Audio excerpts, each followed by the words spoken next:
Assalamualaikum warahmatullahi wabarakatuh. Ensiklopedia Al-Fatih kembali ke hadapan Anda untuk berbagi info Islami. Semoga menginspirasi aktivitas Anda hari ini. Dan jangan lupa klik tombol subscribe dan aktifkan notifikasi tombol lonceng agar tidak tertinggal berita terbaru dari Ensiklopedia Al-Fatih.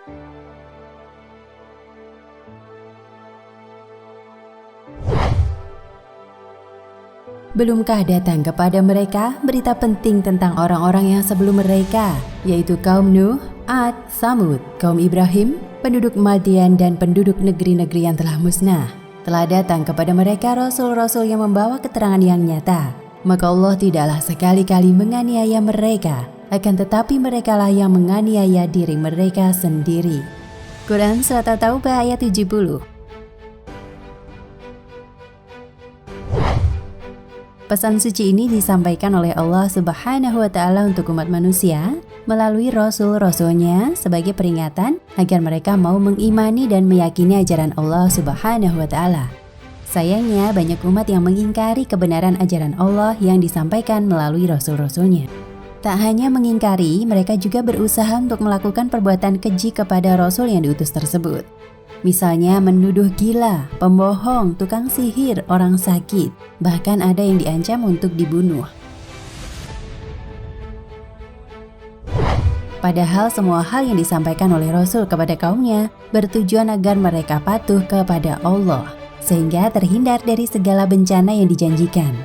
Di antara umat-umat yang mengingkari kebenaran itu antara lain umat Nabi Nuh, umat Nabi Lut, kaum Ad, umat Nabi Hud, kaum Samud, umat Nabi Saleh, kaum Madian, umat Nabi Syuaib, kaum Aikah, penyembah pepohonan yang lebat, kaum Ras, penyembah berhala, kaum Tubbah, mendustakan utusan Allah, Fir'aun dan lainnya. Karena kemungkaran yang dilakukan itu, maka Allah Subhanahu wa Ta'ala membinasakan mereka.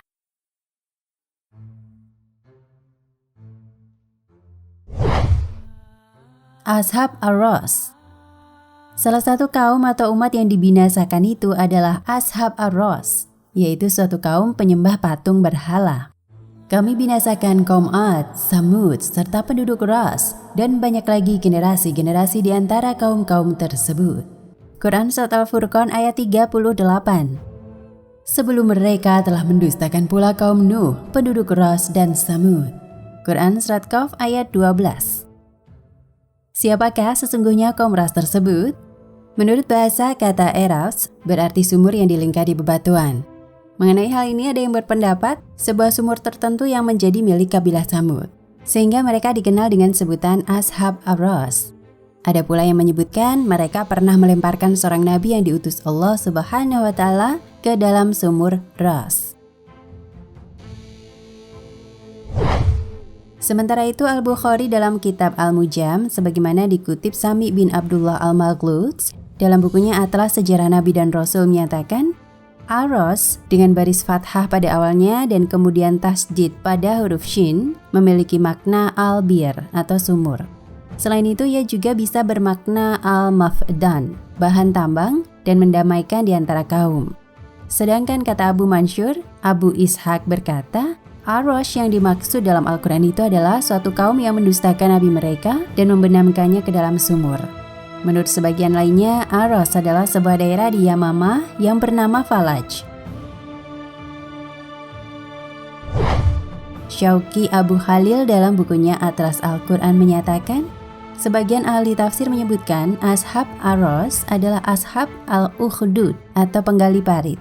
Namun demikian ada juga yang berpendapat Ashab Ar-Ras adalah sebuah desa di Al-Yamamah yang disebut Falaj, dan ada pula yang berpendapat itu sebuah permukiman milik sejumlah orang dari kaum Samud. Pendapat ini juga disebutkan oleh Ibnu Katsir. Dalam tafsirnya ia mengatakan Ashab Ar-Ras adalah penduduk sebuah kampung dari perkampungan kaum Samud. Ia menukilkan dari sebagian salaf bahwa Ashab Ar-Ras itu berada di Falaj dan mereka adalah penduduk Iyas. Qatadah berkata, Falaj adalah perkampungan di Yamamah. Ibnu Katsir menegaskan Ar-Ras adalah sebuah sumur di Azerbaijan, tempat mereka membenamkan nabinya ke dalam sumur. Al-Asmu berkata, Aros dan Arosis adalah nama sumur milik Bani Afia, klan Hamas, Aros. Sedangkan Al-Rasis adalah milik Bani Khalil. Pendapat lain, Aros adalah lembah Azerbaijan dan batas wilayah Azerbaijan adalah di belakang lembah Aros. Namun ada pula yang mengatakan, di Al-Ros itu pernah dibangun 1000 kota. Lalu Allah mengutus seorang nabi kepada mereka, namun mereka mengingkarinya. Allah lalu membinasakan umat ini dengan memindahkan bukit dari Al-Harits dan Al-Huwairits dari Taif kepada mereka, sehingga mereka dibenamkan di bawah kedua bukit tersebut.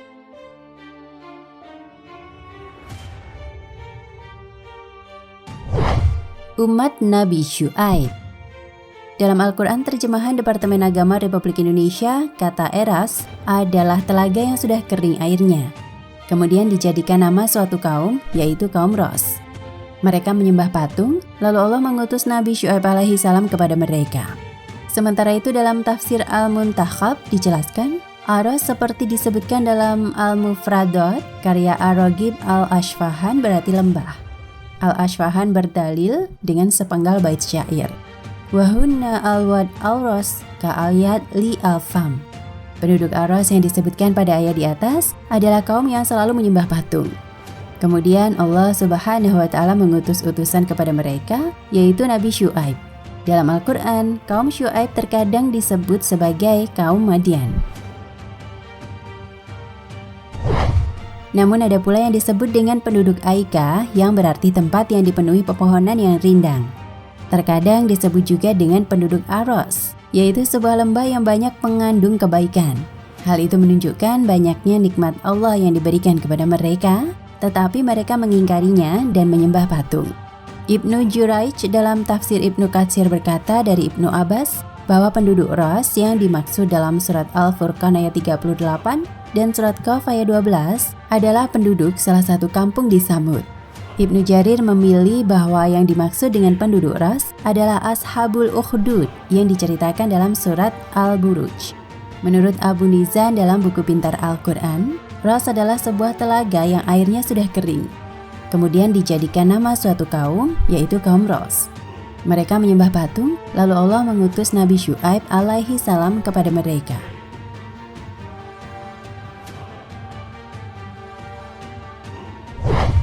Hamba saleh.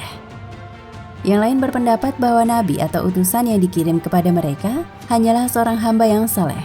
Maksudnya ketika terjadi kekosongan kenabian misalnya, apabila ada nabi yang meninggal dunia dan belum ada penggantinya, di antara mereka itu terdapat seorang hamba saleh yang dijadikan utusan.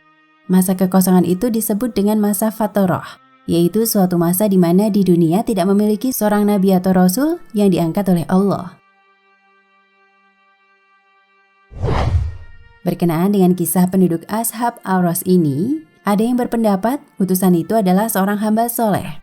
Sebagian menyebutkan ia bernama Hanzalah bin Shinwan atau Sofwan, salah seorang keturunan Nabi Ismail alaihi salam. Ia tinggal dan diutus kepada kaum Ros yang bermukim di Yaman. Kabilahnya meliputi Yaman dan ada pula yang menyebutkan Rafael al-Adman. Konon Hanzalah ini dibunuh oleh kaumnya sehingga Allah membinasakan kaum Ashab Al-Ros. Ada pula yang menyebutkan mereka dibinasakan oleh Raja Buhtun Nasar, salah seorang cucu Yahuda. Dalam tafsir Jalalain, selain menisbatkan Nabi Syu'aib dan Hanzalah bin Sinwan, Nabi yang diutus kepada penduduk Ros ini adalah Nabi Saleh alaihi salam. Wallahu a'lam bishawab.